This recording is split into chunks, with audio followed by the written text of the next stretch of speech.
మీకన్ ఒక కుటుంబాన్ని నడిపేటువంటి మనకే పజిల్స్ ప్రహేళికల్ లాంటి సమస్యలు ఉంటాయి.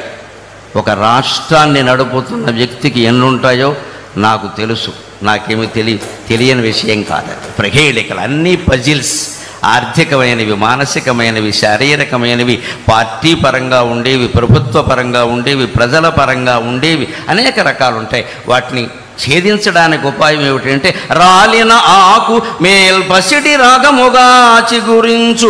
చెట్టు కింద రాలిపోయిన ఆకు రాలిపోయిన 15 రోజులకు చూడు మళ్ళీ పైన చిగురాకు రూపంలో కనిపించింది ఖచ్చితంగా. అలాగే అన్నింటికీ ఆశాదీపం ఉంటుంది, ఖచ్చితంగా వెలుగుతూ ఉంటుంది. మనం దాన్ని అందుకోగలగాలి. ఎండుదై వ్రాలిన మ్రోడు జీవరసరమ్య శిరస్సున పైకి లేచు. మొదలు కూడా మిగలకుండా కొన్ని చెట్లు ఖండించేస్తారు మానవత్వం లేకుండా. కానీ ఆ చెట్టుకి ఎంత పట్టుదల ఉందంటే నన్ను నువ్వు మొదలంటా ఖండించినా నేను మళ్ళీ చిగురు వేస్తా అని నెల తిరగకుండా అది చిగురిస్తోందండి. చెట్టు నుంచి మనం ఎన్ని పాఠాలు నేర్చుకోవాలి, చెట్టు నుంచి మనం ఎన్ని పాఠాలు నేర్చుకోవాలి. నేను మళ్ళీ చిగురిస్తా అని అంత బండరాజులా ఉండిపోయిన చెట్టు కూడా మళ్ళీ చిగురుస్తోంది ఖచ్చితంగా. అలాగే పాల్మాలిన లోకమందు అవమానము కండు ఘటిల్లెనంచు గగ్గోలుగా నేర్చేదేలా. నన్నెవరో అవమానించారు, నా గురించి ఏదో అనుకుంటున్నారు, ఇవన్నీ మనం ఆలోచించాల్సిన విషయం కాదు. విశ్వావసునామ సంవత్సరం మనకి ఇస్తూ ఉన్నటువంటి ఖచ్చితమైనటువంటి ప్రబోధం అదే. ఏది నువ్వు ఆలోచించుకో, నువ్వెవరో నీకు తెలుసు. నువ్వెవరో నీకు తెలిసినప్పుడు నిన్ను గురించి ఎవడో అనుకోవడాన్ని గురించి నువ్వు ఆలోచించాల్సిన అవసరమే లేదు. మనం ఉచ్చైశ్రవంలా బతుకుతూ ఉన్నప్పుడు ఎవడో మనం మీరు గుర్రం కాదండి గాడిద అంటే వాడి కోసం మనం ఇప్పుడు గుర్రమో గాడిదో నిరూపించుకోవాల్సిన అవసరమే లేదు. మనం ఏమిటో మనకు తెలుసు. ఆత్మవిశ్వాసం చాలా ముఖ్యం.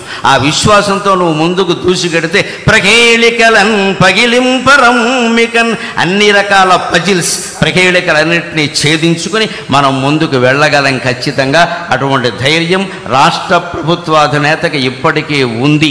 మనందరికీ కూడా అటువంటి ధైర్యం మనకు కలగాలి. ఆయన ధైర్యమే ఆయనకి శ్రీరామ రక్ష, ఆయన ధైర్యమే మనకి శ్రీరామ రక్ష. అందుకని వచ్చే సంవత్సరం విశ్వావసునామ సంవత్సరం ఆంధ్రప్రదేశ్ ప్రభుత్వానికి బాగా అవసరం కాబట్టి నిజంగానే విశ్వావసు అంటే అన్ని రకాల బంగారము లోహాలు అన్నీ ఆంధ్రప్రదేశ్లోనే లభ్యమై భగవంతుడి దయ వల్ల అన్ని రుణాలు తీరిపోయి వారు ఆశించినట్టే స్వర్ణాంధ్రప్రదేశ్గా రూపొందుతుంది అని స్వర్ణ భారత్ ట్రస్ట్ సాక్షిగా మనం భగవంతుని ప్రార్థన చేద్దాం. స్వర్ణం ఉన్న చోట స్వర్ణమే ఉంటుంది. ఇది స్వర్ణాంధ్రప్రదేశ్ సాధించాలి అంటున్నది స్వర్ణ భారత్ ట్రస్ట్లో. నాకు నిన్న ఈ ట్రస్ట్ గురించి కూడా ఒక్క వార్త నిన్ననే పేపర్లో చూసి ట్రస్టు అధిపతులకి నేను నమస్కారం చేసుకున్నా.